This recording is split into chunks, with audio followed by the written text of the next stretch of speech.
sophomore mass communications major at Dillard University, and today I'll be doing a TED Talk on how to cope with mental illness, starting with depression, anxiety, and lastly we will talk about how to cope with these two mental illnesses. Now, as you know, mental illness comes in various different shapes and forms. It can come from depression, anxiety, to bipolar disorder, and schizophrenia. A lot of people deal with this, some more severe than others, but today I will be talking about these two. So, there are many different types of depression, from major depression, persistent depression, postpartum, seasonal, and lastly, premenstrual. These all have different effects, some of them more severe than others, such as postpartum depression when you first have your child, seasonal when it's winter, and premenstrual, which all females or all women go through when they're on their period. Now, my experience with depression started at about 7th grade when I realized I was alone. I didn't have a lot of people to talk to. I was always the strong friend. Anything that I ever went to, I always had to keep it built in. So basically, I ended up being really sad all the time. Never really knew where it was coming from. Then one day I found out that it was hereditary as well. My mother and my father both deal with anxiety and depression. Bipolar disorder runs in my family. Mental illness is all throughout my family in so many different ways. I have, it's all over the place. But yes, it really got worse in my senior year of high school when I lost about 15 friends that year. More than 15 friends had died. It was like every single day a friend was dying. I cut my hair off.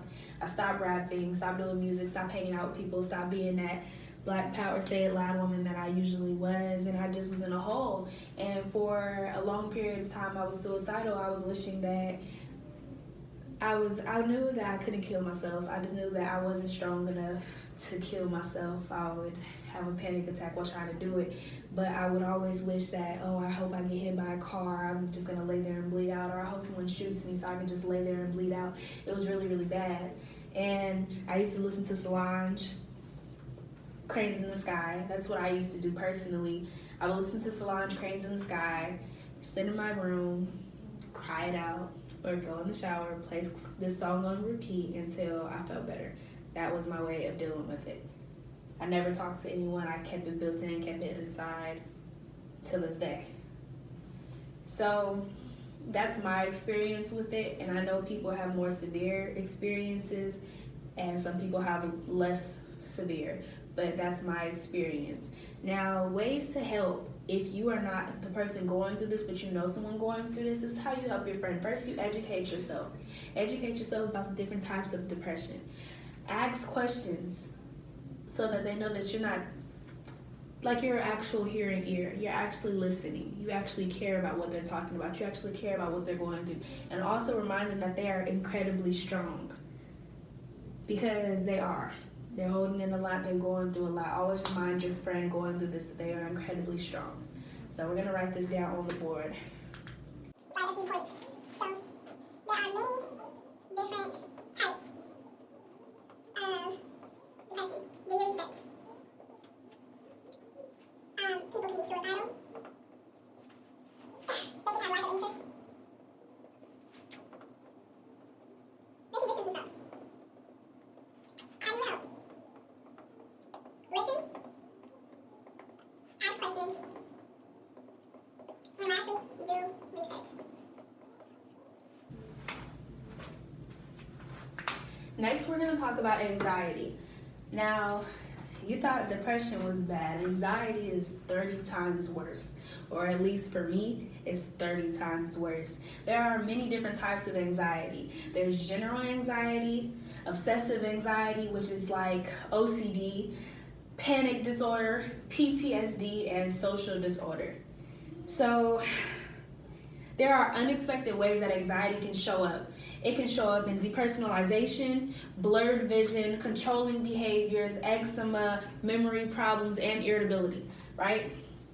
So my experience with anxiety is so crazy. I've had anxiety. I got diagnosed with anxiety my freshman year in high school, but I've always had it. But that's when I was diagnosed because I was getting on a plane to go to LA. I'm in San Francisco, getting on a 45-minute flight, and I almost killed everyone. I was screaming, shouting, panicking, couldn't breathe, almost passed out, hyperventilating, had to talk to the pilot, see his license. I needed to see everything, and that's when I went and got diagnosed after that.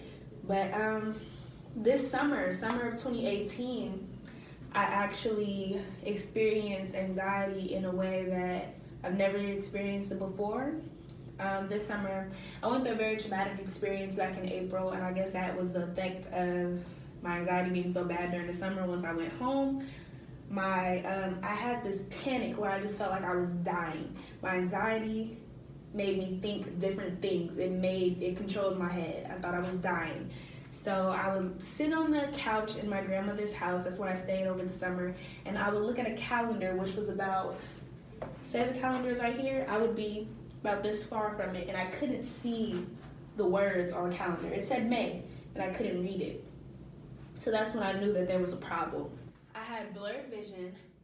I started breaking out all over my arms, my legs. I didn't know what it was. The doctors kept telling me it's different things. I'm like, oh my God, what is going on? I've had bad memories since I got to college. I can't remember a person's name unless I meet you at least 30 times. I have to meet you a billion times, have a billion conversations with you. I gotta say your name every single time.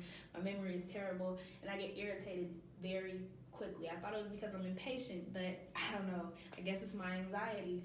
And also, I just realized this, when it comes to relationships, I am very controlling. And after doing a lot of research, I realized that being controlling is a form of anxiety. I've always panicked. I fear the unknown, scared from the past, everything. That's anxiety for you. And so like I said, we're going to write this down just so you Different types of anxiety. There is social anxiety, obsessive,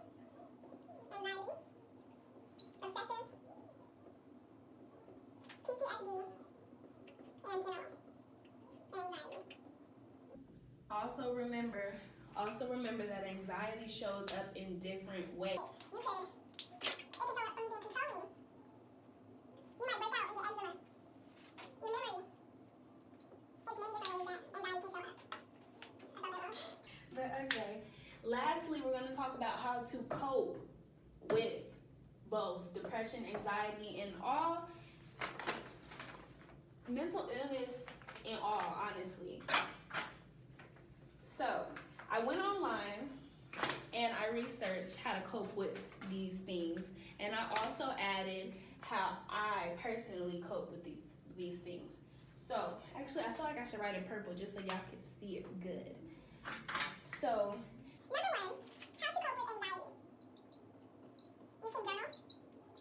Self-care days, of course. Self-care, go to a spa, listen to music, cut your hair off, girl. You can exercise, sleep, and counseling, of course.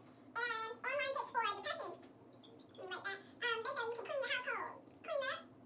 You can beat procrastination, because I know I will lay in my bed all day and never get up. So beat procrastination and, of course, seek support. now what I do, like I said, I listen whenever I have a terrible, terrible anxiety attack, when I'm hyperventilating, I can't breathe. I've learned this technique my senior year in high school to listen to Solange, Cranes in the Sky. I play it on repeat, get in the shower, cry it out. Get in the shower, play hot water, play this song, cry until I'm okay. It calms me down. I meditate. I pray. I know during the summer when my anxiety was really bad, I couldn't see. I felt like I wasn't myself. The personalization, I forgot to add that. I was going through that as well. I would pray. I meditate. I would meditate a lot. That's what really changed it. That's when I started feeling better, and also getting in tune with your chakras. I can give y'all any type of playlist that you need if you want to get into it, because I am very passionate about it. Like I said, mental illness is not just depression and anxiety. There's a billion different types of illnesses that mess with our mental. It's hard to cope with at times, but take these tips and my experiences, and hopefully next time it's more easier for you. Thank you for listening.